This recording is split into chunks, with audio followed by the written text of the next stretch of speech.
देखा जाए तो लोकतांत्रिक देश दुनिया में कई सारे हैं, लेकिन अमेरिका जो सबसे पुराना लोकतंत्र है, वहाँ बाकी देशों से एक चीज थोड़ी डिफरेंट या ज्यादा देखने को मिलती है।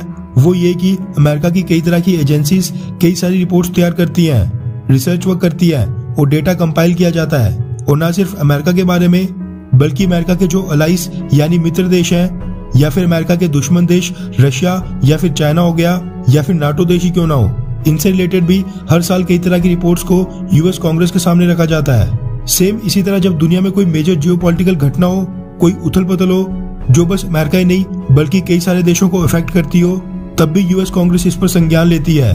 और उदाहरण के लिए हाल ही का वाकया ले लो, जब अफगानिस्तान के ब्लंडर के बाद यूएस कांग्रेशनल हियरिंग्स में कई सारे सर्विंग और रिटायर्ड टॉप जनरल से लेकर कई तरह के पॉलिटिशियंस और ब्यूरोक्रेट्स को बुलाकर वहां पर इस पर पूछा गया था।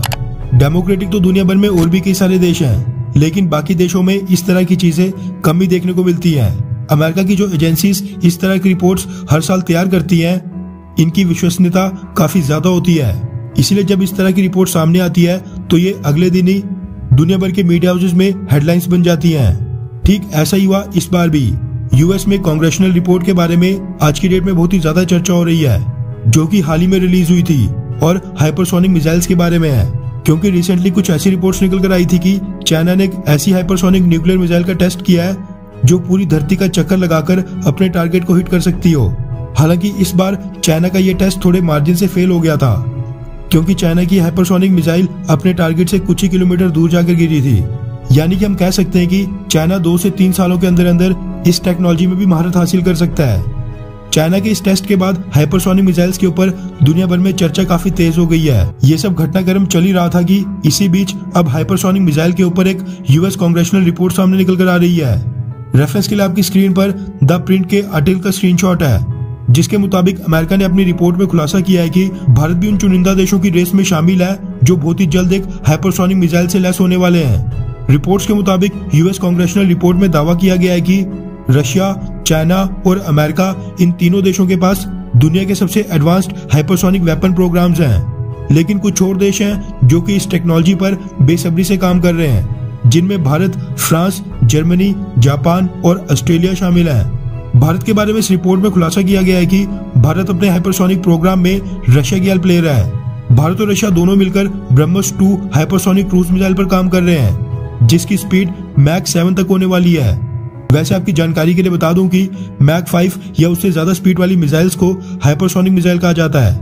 अमेरिका ने अपनी रिपोर्ट में खुलासा किया है कि सुपरसोनिक कैपेबिलिटीज वाली ब्रह्मोस 2 मिसाइल साल 2017 तक बन जानी चाहिए थी, लेकिन अब इसमें काफी डिलेज हो गए हैं, जिसके बाद अब ब्रह्मोस 2 हाइपरसोनिक क्रूज मिसाइल साल 2025 और 2028 के बीच किसी भी समय ऑपरेशनल हो जाएगी।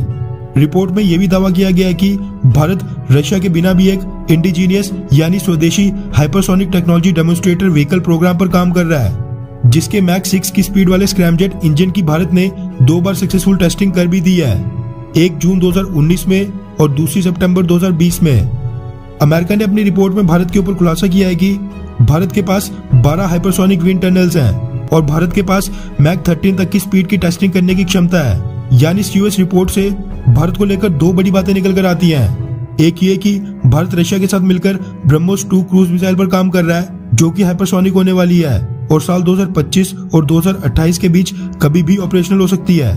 और दूसरी ये कि भारत हाइपरसोनिक मिसाइल्स पर न सिर्फ रशिया के ऊपर डिपेंड है, बल्कि आत्मनिर्भर की राह पर चलते हुए खुद की हाइपरसोनिक टेक्नोलॉजी भी डेवलप कर रहा है। और हमारे पास आज भी मैक 13 की स्पीड का एक हाइपरसोनिक एयरक्राफ्ट टेस्ट करने की काबिलियत है, जिसको हमें बस क्रूज मिसाइल में कन्वर्ट करना है।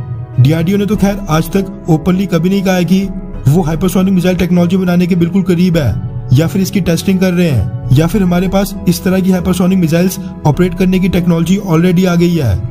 लेकिन अमेरिका ने भारत के हाइपरसोनिक प्रोग्राम पर जिस तरह से रिसर्च किया है, उसको देखकर लगता है कि भारत जल्द ही अमेरिका, रशिया और चाइना की तरह एक हाइपरसोनिक मिसाइल से लैस देश होने वाला है। हम इस तरह की वीडियोस लगातार लाते रहते हैं। अगर आप हमारे चैनल इंडियन अफेयर्स पर पहली बार आए हैं तो फिर आगे बढ़ने से पहले चैनल को सब्सक्राइब करके बेल आइकन दबाना ना भूलें और नीचे कमेंट करके बताएं कि आपको क्या लगता है कि आपके अकॉर्डिंगली भारत के पास हाइपरसोनिक क्रूज मिसाइल कब तक आ जाएगी, साल 2022, 23, 24, 25 या फिर कोई और। नीचे कमेंट करके अपनी राय जरूर बताएं।